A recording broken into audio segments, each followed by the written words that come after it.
Nehemías 10. El pacto de Dios con Israel. A. La lista de los que firmaron el pacto. 1 a 8. Nehemías y los sacerdotes firman el pacto. Los que firmaron fueron Nehemías el gobernador, hijo de Acalías, y Sedequías, Seraías, Azarías, Jeremías, Pasur, Amarías, Malquías, Atús, Sebanías, Maluc, Jarem, Meremot, Obadías, Daniel, Ginetón, Baruc, Mesulam, Abías, Mijamín, Masías, Bilgai y Semaías. Estos eran sacerdotes. A los que firmaron fueron, al final de Nehemías capítulo 9, el pueblo había llegado a un punto de decisión, y ahora, colectivamente, la nación iba a hacer algo al respecto entrando a un pacto. Y Nehemías 9:38 da el sentido de esto. A causa, pues, de todo esto, nosotros hacemos fiel promesa, y la escribimos, firmada por nuestros príncipes, por nuestros levitas y por nuestros sacerdotes. 2. En Nehemías 8:38, hacemos fiel promesa es literalmente cortar un pacto. Los pactos no eran hechos en el antiguo mundo, eran cortados porque casi siempre un animal era sacrificado como parte del pacto.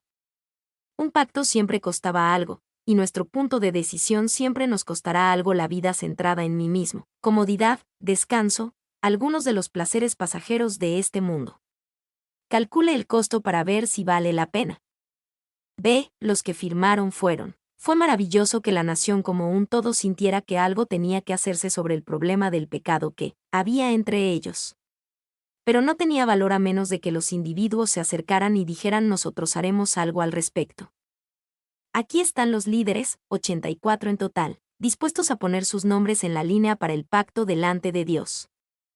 C. Los que firmaron fueron. Estas personas en el tiempo de Nehemías sabían de qué se trataban los pactos, y lo importantes que eran para Dios.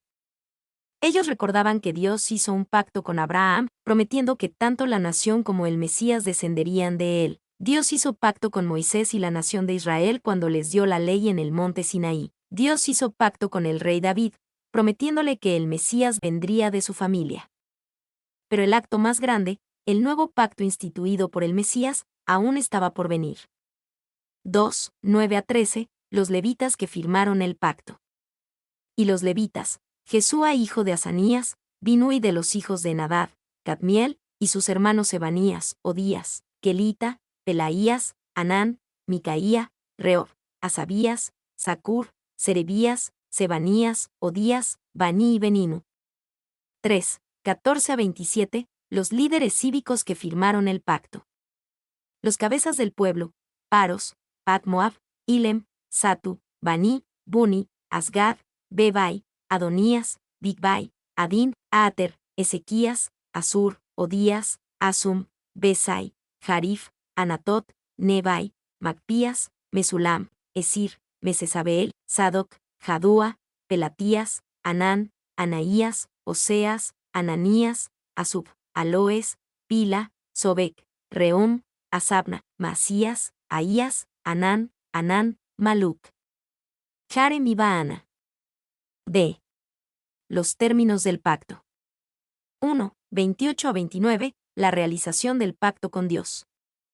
Y el resto del pueblo, los sacerdotes, levitas, porteros y cantores, los sirvientes del templo, y todos los que se habían apartado de los pueblos de las tierras a la ley de Dios, con sus mujeres, sus hijos e hijas, todo el que tenía comprensión y discernimiento, se reunieron con sus hermanos y sus principales. Para protestar y jurar que andarían en la ley de Dios, que fue dada por Moisés siervo de Dios, y que guardarían y cumplirían todos los mandamientos, decretos y estatutos de Jehová nuestro Señor. Y el resto del pueblo, los 84 mencionados anteriormente sellaron el pacto, pero el resto del pueblo, esto es, todo el que tenía comprensión y discernimiento también hizo el pacto con Dios. B. Para protestar y jurar que andarían en la ley de Dios, al hacer el pacto, aceptaron una maldición de Dios si no obedecían su ley. Ellos aceptaron la maldición como una forma de su corrección, para traerlos de regreso a la obediencia. Y muchos de nosotros hemos hecho algo similar. Probablemente no oramos Dios, maldíceme si te desobedezco.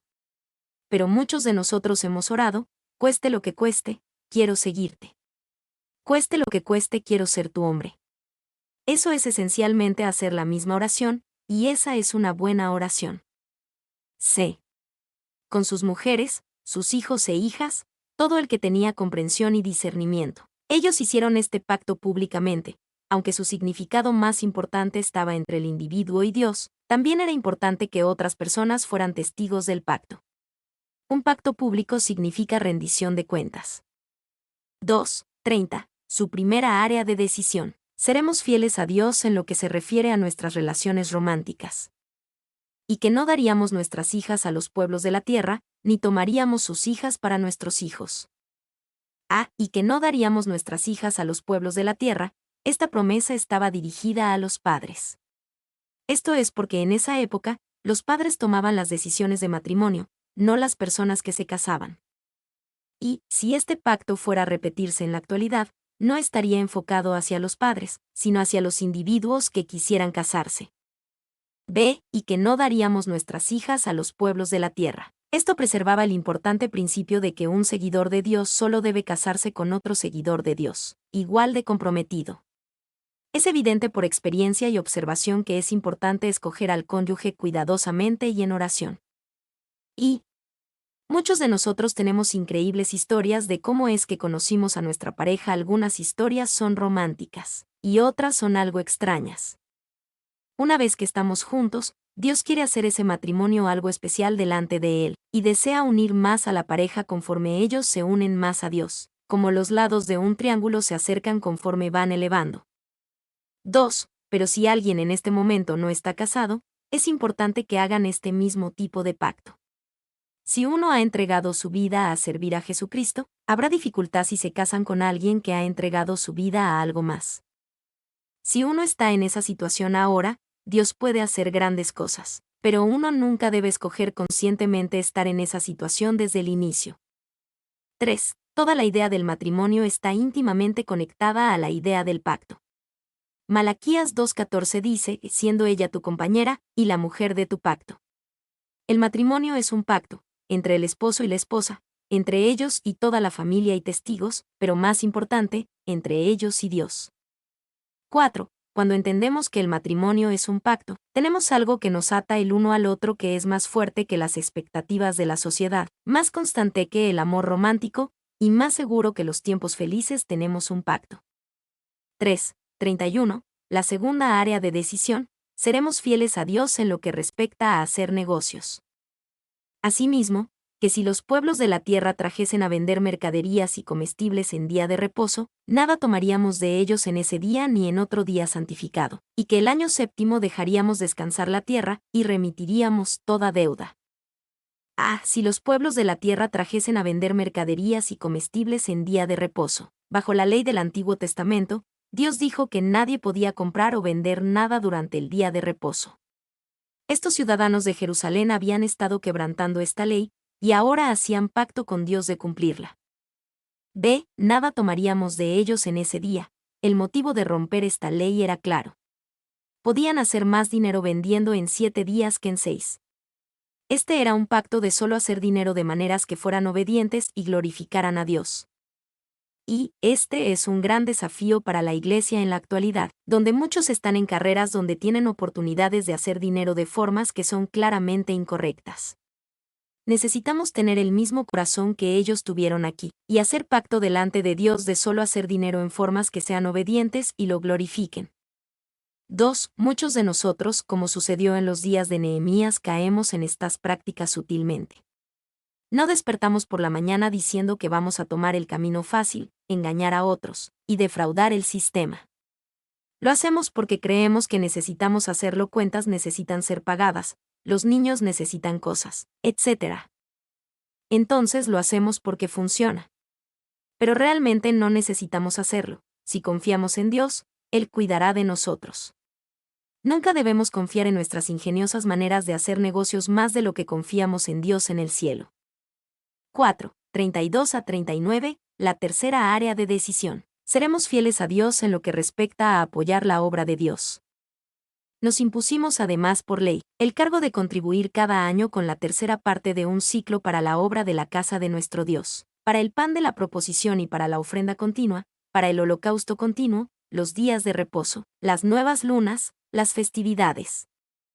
Y para las cosas santificadas y los sacrificios de expiación por el pecado de Israel, y para todo el servicio de la casa de nuestro Dios, echamos también suertes los sacerdotes, los levitas y el pueblo, acerca de la ofrenda de la leña, para traerla a la casa de nuestro Dios, según las casas de nuestros padres, en los tiempos determinados cada año. Para quemar sobre el altar de Jehová nuestro Dios, como está escrito en la ley. Y que cada año traeríamos a la casa de Jehová las primicias de nuestra tierra, y las primicias del fruto de todo árbol. Asimismo los primogénitos de nuestros hijos y de nuestros ganados, como está escrito en la ley, y que traeríamos los primogénitos de nuestras vacas y de nuestras ovejas a la casa de nuestro Dios, a los sacerdotes que ministran en la casa de nuestro Dios, que traeríamos también las primicias de nuestras masas, y nuestras ofrendas. Y del fruto de todo árbol, y del vino y del aceite, para los sacerdotes, a las cámaras de la casa de nuestro Dios, y el diezmo de nuestra tierra para los levitas, y que los levitas recibirían las décimas de nuestras labores en todas las ciudades, y que estaría el sacerdote hijo de Aarón con los levitas, cuando los levitas recibiesen el diezmo. Y que los levitas llevarían el diezmo del diezmo a la casa de nuestro Dios, a las cámaras de la casa del tesoro. Porque a las cámaras del tesoro han de llevar los hijos de Israel y los hijos de Leví la ofrenda del grano, del vino y del aceite, y allí estarán los utensilios del santuario, y los sacerdotes que ministran, los porteros y los cantores. Y no abandonaremos la casa de nuestro Dios. Nos impusimos además por ley, el cargo de contribuir cada año con la tercera parte de un ciclo para la obra de la casa de nuestro Dios. Ellos entregaron un impuesto anual para apoyar las obras del templo. Necesitaban personas para traer la madera del templo de forma rotativa. Se comprometieron a obedecer el mandamiento de los primogénitos, las primicias y el diezmo, 10% de lo producido por sus tierras, para la casa de Dios. Y ellos simplemente hicieron dos cosas. Primero, acordaron dar como Dios se los había ordenado, el primogénito, las primicias y el diezmo. Segundo, acordaron dar conforme la necesidad especial lo requería, el impuesto de 1/3 de un ciclo y la madera. 2. El primogénito y las primicias eran maneras riesgosas de dar, porque su tierra tal vez no produjera mucho producto, y su vaca u oveja podía no dar a luz otra vez. Sin embargo, lo primero aún así pertenecía a Dios, y era entregado a los sacerdotes. Dios prometió bendecir esta ofrenda de las primicias y de los primogénitos en fe: honra a Jehová con tus bienes, y con las primicias de todos tus frutos, y serán llenos tus graneros con abundancia, y tus lagares rebosarán de mosto. Proverbios 3, 9-10. B. No abandonaremos la casa de nuestro Dios. Si antes pactaron hacer dinero solo de maneras que glorificaran a Dios, aquí pactaron gastar su dinero en formas que glorifiquen a Dios y empezando todo dando al Señor. C. No abandonaremos la casa de nuestro Dios. Dicho de forma sencilla, la Biblia dice que tenemos que ser dadores, no tanto por el bien de aquellos a los que damos, sino porque dar rectifica nuestro corazón respecto a las cosas materiales. Dios mismo es el dador más grande.